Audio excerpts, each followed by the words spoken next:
Hi, everybody, and welcome to the show. I'm your host, Jack Canfield. I have a great guest today. His name is John Rice. He's the author of the book Wind Crafting, which is the name he gave to the breakthrough process, which he originated and developed to teach people how to use their creativity to generate profound levels of winning in every area of their life, which truly matters to them. And he's taught wind crafting to students and professionals all over the world for decades, including at the national conferences of the American Psychological Association and the American Bar Association, as well as in schools, churches, corporations, governmental institutions like the UN, etc. So welcome to the show, John. Thank you very much. Hi. Well, I'm really thrilled to have you here. You're doing some really important work. You have an interesting story about how you got started doing wind crafting. Can you tell us about that? Sure. If I go all the way back, I had a lot of experience in my childhood of conflict. Had a father who was a remarkable surgeon, and he was just that unremarkable as a parent. In effect, what he did, he played win-lose in his life. He put all of his energy toward his surgery, and I just still have fabulous admiration for that, but he just simply didn't put energy toward his family. And it raised a question in me. It's like, does it always have to be that way? And by the time I went through college and I began to see, in particular, of all things, I began to encounter the domain of diplomacy. And I was Secretary General of the largest student-run model UN in the world, and everyone represented a point of view farthest from their own. And the idea was you pretty much need to pay attention to everybody. It wasn't just your own immediate point of view that mattered. And I went into the Peace Corps. After that, I went to the United Nations and set up an educational program. We brought students from all over the world, and the idea was that they were supposed to represent the point of view farthest from their own. And so, oh my goodness, we had students from Tanzania who were amazing when they came here. They walked into my office, we were watching TV, and they got to watch the first man step onto the moon. That was the timing of all of this. And they said that back home, people would think that was Hollywood and not real. But pretty soon they got to meet with a young diplomat named Nick Finn in the British mission to the United Nations. And it was amazing to have them. They had never encountered somebody like that before, and really talking and becoming friends and learning from each other. It was remarkable. And that got me going in the direction of, if we can have everybody win in a space instead of a win-lose sort of thing. That's if the diplomats that helped teach our students at the UN, there were 86 ambassadors that were amazing and helped us and helped the students. And you don't get to be in a position like that as a diplomat unless you've walked into situations where there were a lot of people really losing, maybe everybody. And these folks were intuitively brilliant around conflict. But when I asked them, how did you do it? They wanted to tell me the story. And I knew the story from their articles and speeches. But I said, what are the steps? And they really didn't know. They had no idea. And they said that they were not consistent, though they were intuitively brilliant. So that began an inquiry on my part. When people are losing in some area of their life, what are the steps? Are there steps when you move from losing to winning? And fast forward a bit, after doing lots of doctoral work and postgraduate work in that domain, I decided to go to law school. And it's hard to say what that experience devolved into. I mean, lawyers do so many things that are very valuable for people, forming corporations and so on, but the adversary aspect can be really awful. It's very traumatizing for people, as you know. And, I founded the Win-Win Institute in the United States. And this is about 40 years ago, and that phrase had not caught on yet. In fact, to the contrary, when I founded the Win-Win Institute, I had begun doing mediations. There were 3 of us in the United States that suggested mediation was a better alternative than the adversary system. And I just started doing mediations, and we were having wonderful results. And the presiding judge of the Domestic Relations Division here in Arizona called me into his office and wondered what I was doing with people, because they were reconciling, they were dismissing litigation. And he was a very, very respected judge here from an old line pioneer family in Arizona. And he became a mentor and a friend. And eventually he had me speak with all of our judges here in Arizona and recommend that they channel cases to mediation.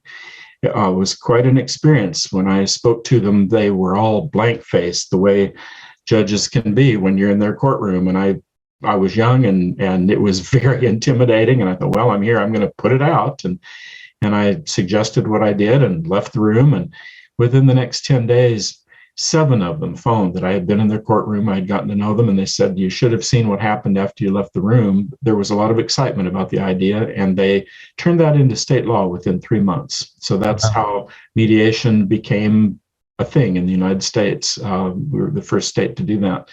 But then when I founded the Win-Win Institute, oh my goodness, I just got shredded, really attacked by people that I had thought of as friends, colleagues, lawyers, therapists mostly, who said, you're just flat defrauding people. It's a win-lose world. You're telling them win-win, and you're taking their money for that. And it was a horrible experience. It went on for quite a bit of time. I mean, and now, I mean, win-win has worked its way into common parlance and so on. I started hearing from distant friends around the United States, and they'd send me a newspaper that included a clipping where the phrase win-win got used. And right. And now it's kind of, it's grown a lot. So that was my background, and I've now done nearly 10,000 mediations, or whatever you call them. I call them wind crafting sessions. I think the word mediation has become out of date at this point, but people kind of know that word. And it usually takes me 20, 30 minutes, and people are no longer in conflict. And people send horrible conflicts to me that are very protracted, that have had some real problems. But the issue is, it took me a long time to figure out what are the steps when people actually move from losing to winning. What are those steps? And I did manage to discover them. They came to me. I feel very blessed that I learned those things and can share them with people. And that's my point in talking with you. I would like as many people as possible to begin to understand things like what the steps are, and then how to apply them in their lives. So that's my background, and it's thrilling to me to get to talk with you. I know your writing has moved so many people in a win-win direction, and I know you've coached in that regard too. So we have a kinship in that one, and I'm very appreciative, and I appreciate your helping me get the word out on how to do what I teach. Yeah. Well, I know that, you're in high demand, 10,000 mediations or wind crafting sessions, as you call them. And now you've written this book. What inspired you? What inspired you to make a decision to write a book about it? Well, I've told people for years, people told me I should write a book. And I said, look, I'm a talker, not a writer. So my friends and colleagues really began to argue with me about that. And I said, look, you're only able to reach so many people, one-to-one or one to small group, or even teaching a seminar. And some people will come to Phoenix, or I'll travel to them. People are, as you know, in so much pain around conflict. And they said, you've got to stop and write a book. Because when they started telling me that, it took me a long time to write this book. But when they started to tell me that was the way to begin to get the word out more broadly. The internet was not a thing yet. Like win-win, internet was not a word that people had, or phrase that people had known. And so now it's possible to do more than that. But I did just finish the book that I've wanted to write all that time. It has everything in it that I am able to share with someone, want to share. And so it's about to be published, and then we're going to be setting up things like online courses. But the motivation to write the book is to have as many as people possible, including if we need to do translation of that and so on, have people really do understand what's needed so they can shift from awful levels of losing. And the conflict aspects of it, but even what it does to people's lives, the suicide rate is awful, all of that, what it does to relationships. So that was my motivation to write the book, to try and intervene in how conflict has been for people. Can you give us a little preview or overview of, you said there are steps that you teach, give us a little insight into that? Yes. Through our history, and this goes back about 600 years, maybe even closer to 7 in the literature, there have always been considered to be 4 steps. People will say more. They'll say 8 or 16 or whatever they say, but they reduce to the same 4. And the first step in all of that literature and what people have been taught to do is a horrendous mistake. I call it the 0 step. And that step is, it's where somebody says, oh, tell me about your problem. I mean, that's the first thing that happens when you go to a lawyer or a therapist. And all it does is it takes people back into the game. And if people have a conflict or problem, what you know, if someone says, oh, I hate this, they don't want to be playing that. So I don't let people tell me the story. I call that the 0 step. I don't let them tell me the story of what's going on in their life. And we move to what I call the real step 1, which has been step 2. It's like, okay, I've heard your story. Now, what do you want? Well, that's the question that people have to address, is what do they want? But not only what do they want, what do they really want on a much deeper level? And in order to do that, when you learn windcrafting, you do have to learn to begin to, people, when you say, what would be a win for you? People will often slam their fist into their palm and say, I don't want this and I don't want that, because the word win is so corrupted by the word lose. So you have to look for hints. I call it the new Sherlock Holmes game. You have to look for hints of what people really, really want. And the hints are there because they're just coming out of people's spirit. I mean, they just pour out when you look for them. If I can give a brief example, I was teaching in a local high school here. They had called together all of the therapists and teachers from the region and had me teaching them about being effective around conflict. And we took a break for lunch and we're sitting in the cafeteria, and in walks this huge guy. I think he was 6'6", maybe 6'8", very strong, very muscular, but tough looking, and on his face, even mean looking. And he was a student there. He looked young, but he was still very, very big. And when he walked into the cafeteria, he kind of moved over against one wall and just stood looking at the cafeteria for a moment. And the other students that were in his vicinity made a big circle around him. They didn't want anything to do with him. You could see they were afraid of him. And I asked one of the teachers from that school, I said, this fellow's got my attention. Who is this? And they said, well, he's got tremendous potential, but he's also a bully. And I felt moved when the teacher said that, to go talk with him. So I walked over to him and I said, may I ask you a couple or few questions? They may not be comfortable for you. And he was too big and tough to say no to that. So he said, sure. And I said, if your life works out, I don't know who you're hoping to become, but if it works out for you, do you know yet? Do you have an idea? That's pretty young to have an idea at that age, what you really want your life to be about. There's so many options. It used to be, here's the farm, which of the 6 or 8 jobs do you want? Now they're with a gazillion jobs. You have to do what I call the inquiry imperative and really look through and find that. But he knew.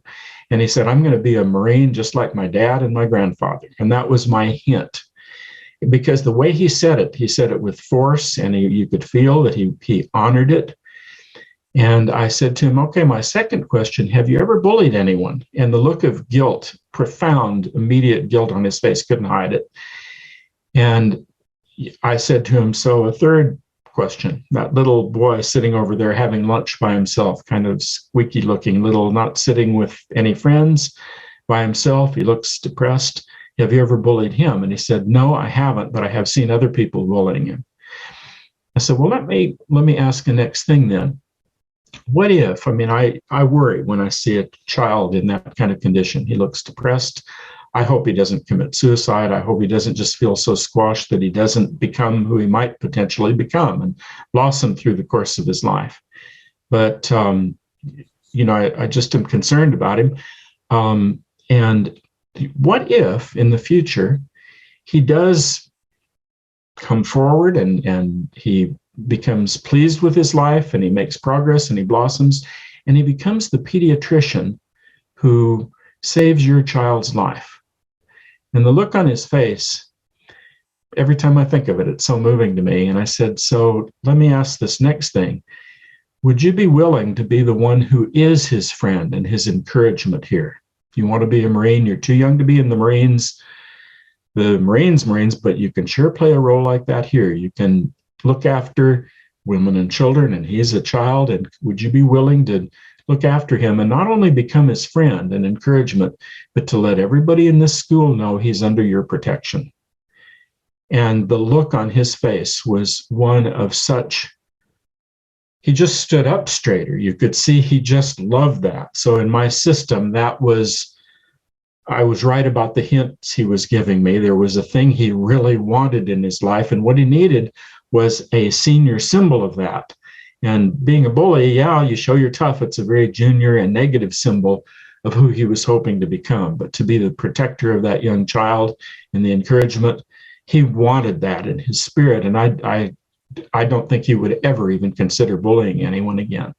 So that's the kind of thing that we look for. There are so many 10,000 examples, and I haven't put all of them into the book. I think I put all but 3 maybe, but it's a lot of examples in the book. And I've shared things like the couple sent to me, they were ready to divorce. Finally, they were called the worst couple in the history of Arizona. And they would just scream at each other at parties and all of that. And they were finally divorced, and they got sent to me. And I should tell you that story sometime. I don't know if there's time for it right now, but it's a great story of what happened. They were amazing. They had just come to hate each other. And how do you play win-win with a couple like that? And it can be done. And I'm in the nearly 10,000 cases, I have never, ever, not once, seen a situation where it couldn't be done, and done in sometimes 5 minutes, but 20, 30 minutes, you can find that. And then they're not playing the game that they told you right off they didn't want to play, that they put a label like conflict or problem. What I teach is those are labels, conflict or problem. I could introduce you to someone and say, well, I'll introduce you. He's can be kind of a problem. And I mean, who doesn't get that said of them at one time or another because of somebody's experience? And we all can be a problem in a given moment. It's one of our capacities as humans. But it isn't the limit of what's available. If somebody then meets you, how do they work through that instead of having a quicker, more and better access to what's available in relationship with you? And the same thing with a conflict. That's a label. And if you step back from the label and think what you really have is raw materials, use the example of artists, not conflict managers. You want to manage a hotel or a restaurant because you want to keep it around. A conflict you don't want to keep around. So don't use that role model. It's a much better idea to use the artist role model because you've got raw materials, you're going to create something. And the question, what would you love to create is very different than how do we manage this screwed up mess? And it elicits these gorgeous ideas from people. So that's what I do with people. Yeah, we only have a minute or two left here. I would just say that, if you can take what's known as the worst couple in the state and have them in less than an hour, resolve that and come to a win-win mindset and a win-win sense of this is possible. We can bring the best forward in ourselves and create a magnificent relationship. Whatever that costs, it's a lot less expensive than a divorce for sure, both in terms of the emotional price and of the economic price that has occurred, especially for yourself and for children and your friends and your family and all of your community. So I'm excited about your book. I really am. I wish that every teacher, every parent, every manager, every person in law enforcement could learn these principles and skills. And I'm excited there's going to be so many examples because, when you shared that story about the boy in school, I used to be a school teacher, and I go, wow, I would have loved to have done that numerous times had I known to think that way, which I didn't back then. So thank you for that. So unfortunately, we are out of time. Let's just talk about where people can get your book and where they can learn more about you and how they get in touch with you. Well, we're about to put up a website, hopefully in the very near future, and people will be able to reach out in that way, and either through email or phone, or if you happen to come to Phoenix, you can knock on the door. I'd love to work with really anyone who's going through anything like this. That couple from Arizona not only reconciled, but what they saw had them just laugh out loud and stop creating life. They were, in the way they were creating it, they had loved being with each other when they met. They just forgot how to do that. So, I hope people will be able to reach out to us in lots of ways on the internet. And do you have an email address you want to give out? Sure. JRice, JRICE 43497 at AOL.com. There'll be another email address on the website once that's up, but people can start reaching out to us right away. If I can help, I would love to do that. I believe, and I really appreciate your helping me toward that, Jack. Thank you so much. Well, thank you. Thank you for the work you've done, the magnificent, compassionate being that you are that underlines all that work, the amount of time and energy you put into developing this over time. So thank you for that. And thank you for joining us today, John. I really appreciate it. All right. For the rest of you, I really appreciate you joining us as well. Please tune in again next week where I'll have another amazing thought leader, just like John Rice was today. Someone that can bring you some new insights, some new paradigms, some new skills, some new principles that can really contribute to your life. So I really strongly encourage you to reach out to John, get a copy of his book, and start applying those principles, because there's so many opportunities where we have this conflict, whether it's on an interpersonal level or a societal right-left level, which we're dealing with in America right now. So important. So thanks again for joining us, and look forward to seeing you all again next week.